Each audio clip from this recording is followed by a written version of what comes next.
नमस्कार, मैं हूं दिव्या। डेली यूपी में आपका स्वागत है। आज है 2 सितंबर, दिन शनिवार। खबरों की ओर बढ़ने से पहले एक नजर सुर्खियों पर। राज्य सरकार अपनाएगी यूपी ग्रीन हाइड्रोजन नीति 23, जानिए इसके फायदे। वन नेशन वन इलेक्शन को लेकर सीएम योगी की पहली प्रतिक्रिया। उत्तर प्रदेश में कोचिंग में पढ़ने वाली छात्राओं की सुरक्षा को लेकर के लिया गया यह फैसला। अयोध्या आने वाले श्रद्धालुओं के लिए चलेंगी इलेक्ट्रिक बसें। आज भारत और पाकिस्तान के बीच एशिया कप 2023 का होगा मुकाबला।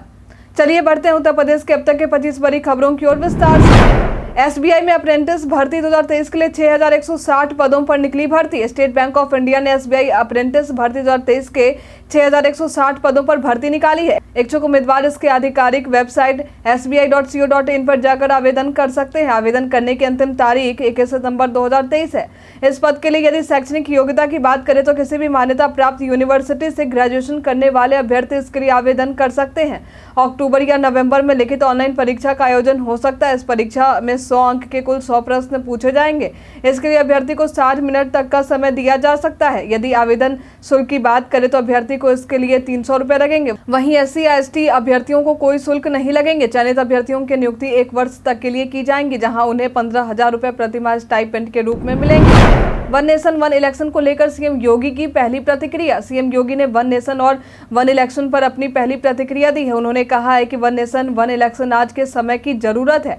उन्होंने बताया कि बार बार होने वाले चुनाव विकास के कार्यों में बाधा बनते हैं। चुनाव की प्रक्रिया में कम से कम 1.5 महीने का समय लगता है और इस अवधि के दौरान विकास की रफ्तार धीमी होती है। इसलिए जरूरी है कि लोकसभा और विधानसभा के अलावे अन्य इलेक्शन को एक साथ आयोजित करें।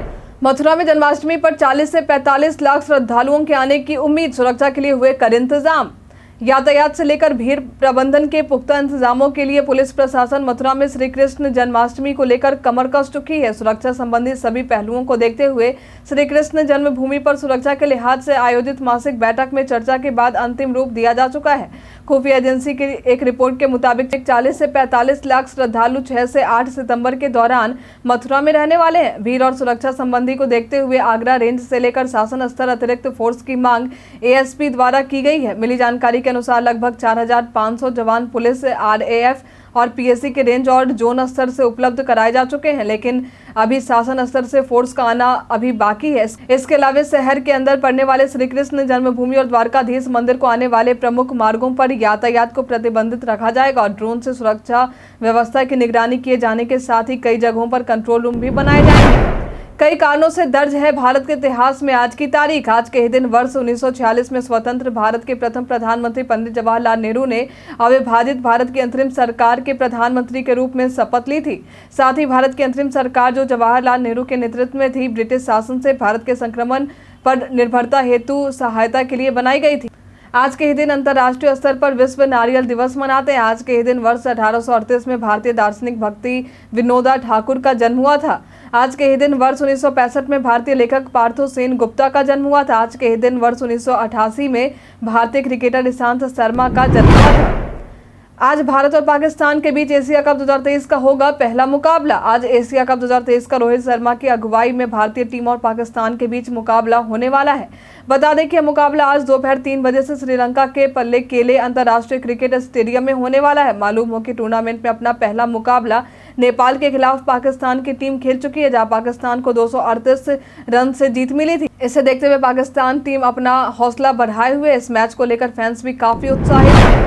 घोसी विधानसभा सीट का रिजल्ट क्या 2024 के आगामी चुनाव के लिए होगा संदेश। उत्तर प्रदेश की घोसी विधानसभा सीट पर उपचुनाव होने में कुछ दिन ही रह गए हैं। इस सीट पर उपचुनाव यहां के उम्मीदवारों के लिए कई मायनों में काफी अहम है, क्योंकि लोग यहां किसी विशेष पार्टी के उम्मीदवार को नहीं बल्कि NDA और इंडिया के गठबंधन को देख रहे हैं। अभी हाल में ही सपा के विधायक पद से इस्तीफा देकर दारा सिंह BJP की तरफ से उम्मीदवार के रूप में चुनाव में खड़े हुए हैं। वहीं सपा के धुरंधर नेता सुधाकर सिंह दारा सिंह के विरुद्ध खड़े हैं। इस चुनाव को लेकर सपा अध्यक्ष अखिलेश यादव द्वारा पहले ही स्पष्ट करते हुए कह दिया गया है कि यह चुनाव 2024 के लिए एक संदेश होगा। यूपी के इन 3 बड़े IAS अधिकारियों का हुआ तबादला। उत्तर प्रदेश में IAS अफसरों का तबादला किया गया, जिनमें सुभाष चंद्र शर्मा, नरेंद्र भूषण और हेमंत राव शामिल हैं। इन अधिकारियों में सुभाष चंद्र शर्मा को प्रमुख सचिव पिछड़ा वर्ग कल्याण नियुक्त किया गया है, तो वहीं प्रमुख सचिव विज्ञान प्रौद्योगिकी विभाग की जिम्मेदारी नरेंद्र भूषण को सौंपी गई है। साथ ही 1987 बैच के IAS अधिकारी हेमंत राव को राज्य सरकार द्वारा राजस्व परिषद के अध्यक्ष के रूप में नियुक्त किया गया है। बता दें कि 30 अगस्त को परिषद के अध्यक्ष संजीव मित्तल को सेवानिवृत्ति मिल गई है।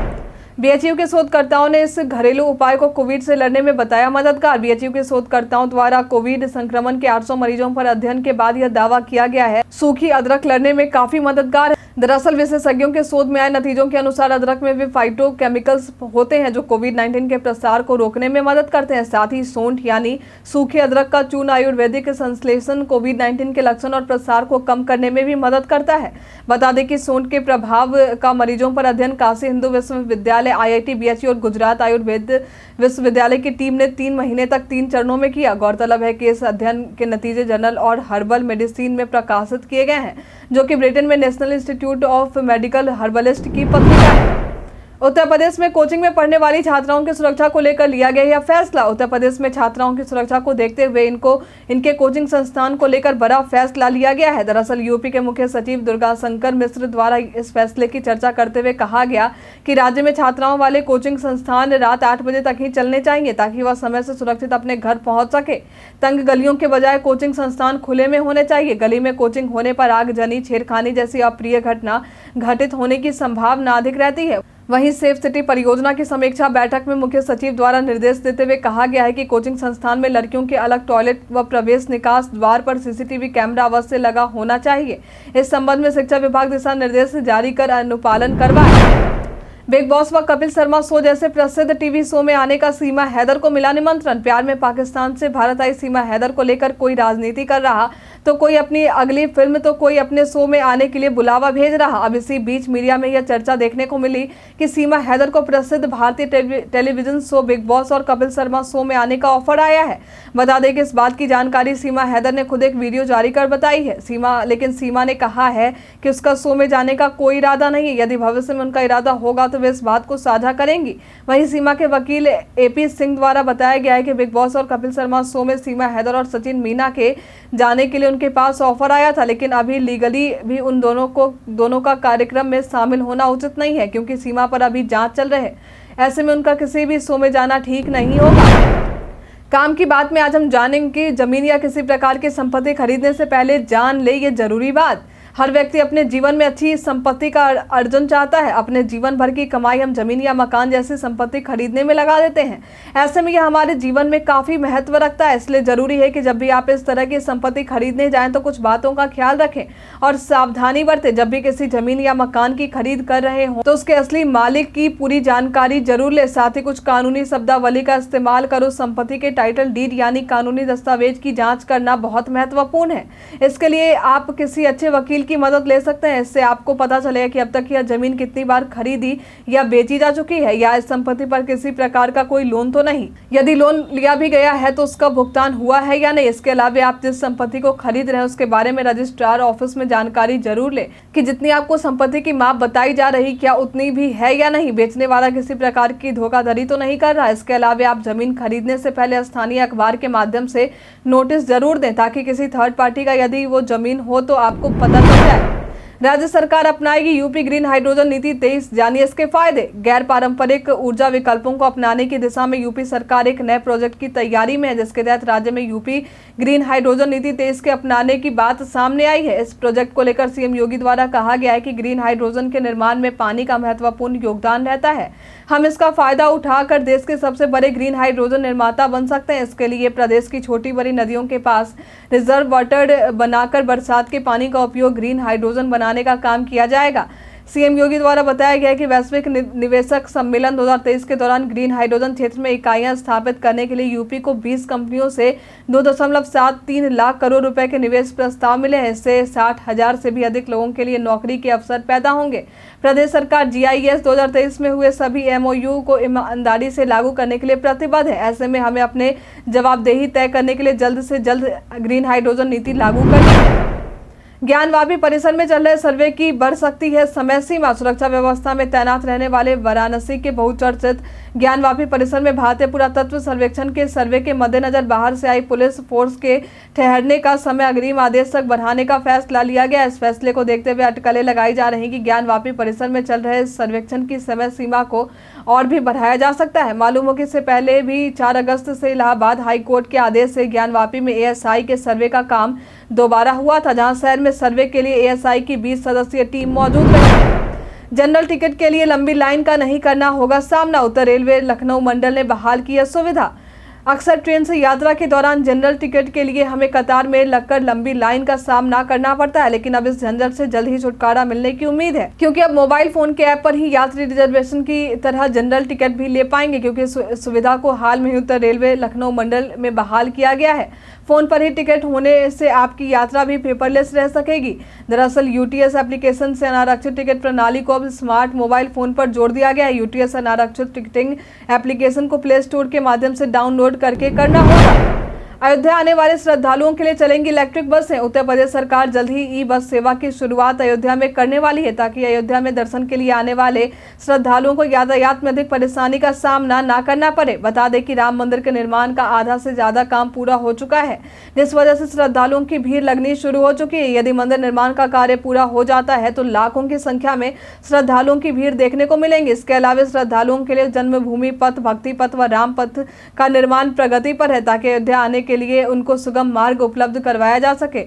एडीए के बीसी और नगर आयुक्त विशाल सिंह ने अयोध्या नगर निगम की तरफ से संचालित की जाने वाली इस योजना को लेकर बताया कि शासन स्तर से 25 इलेक्ट्रिक बसों का बेड़ा सितंबर माह में अयोध्या आ जाएगा। इन बसों के वर्कशॉप एवं चार्जिंग का जिम्मा उत्तर प्रदेश जल निगम की C&DS यूनिट को दिया गया है।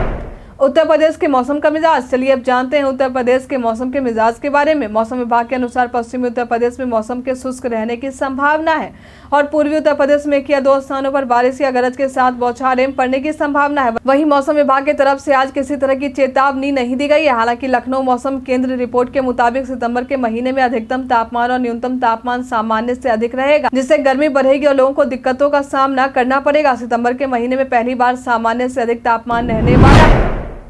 उत्तर प्रदेश पहचान में आज हम बात करेंगे पंडित राम प्रसाद बिस्मिल के बारे में। ये भारतीय स्वतंत्रता आंदोलन की क्रांतिकारी धारा के एक प्रमुख सेनानी थे।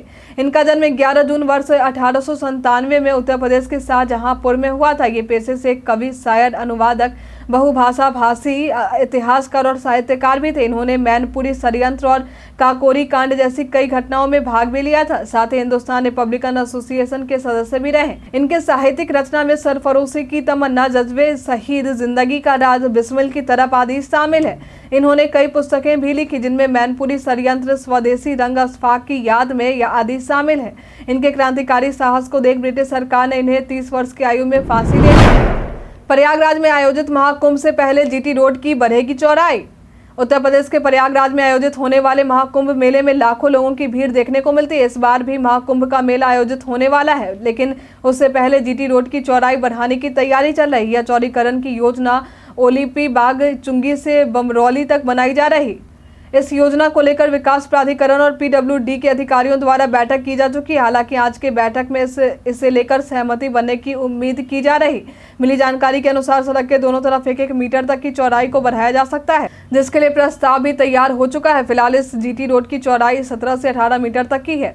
यदि चौड़ाई बढ़ती है तो ओलीपी बाग, भरद्वाज पार्क, चौराहा, चौफटका, सुलेम सराय, धूमनगंज सहित और भी अन्य स्थानों पर जाम की समस्या से निजात मिलेगा। टेक ज्ञान में आज हम बात करेंगे व्हाट्सएप प्लेटफॉर्म के इस नए लुक के बारे में। व्हाट्सएप के दुनिया में करोड़ों यूजर्स हैं। सोशल मीडिया का यह प्लेटफॉर्म दोस्तों और परिवार से जुड़े रहने का सबसे बढ़िया प्लेटफॉर्म है। यहाँ आप मैसेज से लेकर वॉइस कॉल, वीडियो कॉल और पेमेंट जैसी तमाम कई जरूरी चीजें कर सकते हैं।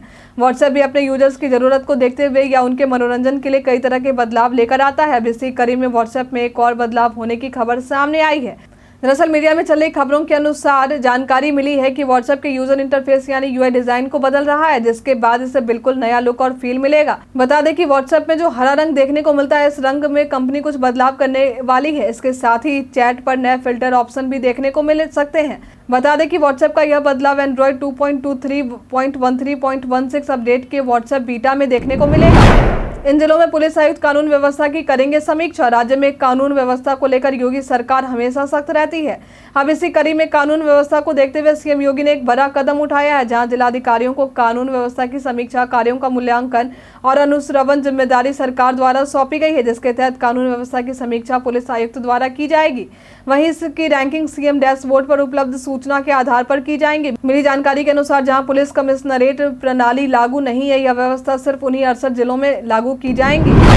कानपुर के जैसलमऊ में बनेगा बटरफ्लाई पार्क। कानपुर के जैसलमऊ में 12 प्रजातियों की तितलियां वाले स्थान को इको टूरिज्म स्पॉट के रूप में विकसित करने की तैयारी की जा रही है। यह स्थान घने पेड़ों और झाड़ियों के बीच में स्थित है, जहां आपको 15 प्रजातियों के पक्षियों के घर भी देखने को मिलेंगे। बता दें कि टूरिज्म स्पॉट को बटरफ्लाई पार्क के रूप में तैयार किया जाएगा, जो कि बिल्हौर तहसील के जैसर मऊ में 7 हेक्टेयर क्षेत्र में किए जाने की बात सामने आई है। 12 तितलियों की प्रजाति और 15 पक्षियों की प्रजातियों का यहाँ मौजूद होना इस स्थल को खास बनाता है। यहाँ पर मौजूद झील और आसपास में मौजूद हरियाली आपको प्राकृतिक दृष्टि का एक अद्भुत नजारा पेश करवाएगी। उत्तर प्रदेश पर्यटन में आज हम जानेंगे रामगंगा बैराज बरेली के बारे में। यह उत्तर प्रदेश के बरेली जिले में स्थित शहर का एक प्रमुख स्थल है। रामगंगा बैराज रामगंगा नदी पर बना एक बांध है। यहाँ से रामगंगा की खूबसूरती देखने को मिलती है। यहाँ आपको घाट भी बने दिखेंगे। इस घाट पर आकर आप रामगंगा नदी को देखने का लुत्फ उठा सकते हैं। कई लोग यहाँ घूमने आते हैं। पिकनिक के लिहाज से यह स्थल शहर का सबसे बेहतर स्पॉट है। प्राइमरी स्कूलों से बीएड बहाल होने के बाद बीटीसी में 4 गुना बढ़े आवेदन। अभी हाल में सुप्रीम कोर्ट ने प्राइमरी स्कूलों में बीएड को बहाल कर दिया था, जिसके बाद अब बीटीसी यानी डीएलएड में 4 गुना आवेदन हो चुके हैं।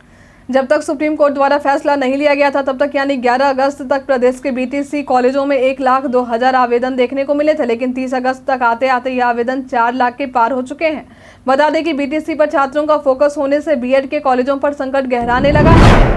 विपक्षी गठबंधन इंडिया की बैठक में लिए गए ये महत्वपूर्ण फैसले। बीते ही दिनों विपक्षी गठबंधन इंडिया की मुंबई में 2 दिवसीय बैठक का आखिरी दिन था। इस दौरान 28 दलों के नेताओं ने बैठक में भाग लिया, जहां राज्यसभा में निर्दलीय सांसद कपिल सिब्बल भी मौजूद थे। बता दें कि विपक्षी गठबंधन के इस बैठक में पहली बार कपिल सिब्बल शामिल हुए थे। इस दौरान इंडिया गठबंधन की बैठक में मिशन चंद्रयान की कामयाबी के लिए इसरो को बधाई भी दी। वहीं इस बैठक के दौरान कई अहम फैसले लिए गए, जिसमें बैठक में कोऑर्डिनेशन समिति बनाने का फैसला लिया गया। साथ ही मुद्दे और कार्यक्रमों को तय करने के लिए प्लानिंग कमेटी बनाने का भी फैसला हुआ। इसके अलावा सोशल मीडिया और एक्शन प्लान के लिए कमेटी बनाने की बात भी सामने आई। मिली जानकारी के अनुसार रिसर्च और डेटा कमेटी का गठन भी होगा और चुनावी रैलियों के लिए अलग से कमेटी बनाई जाएगी।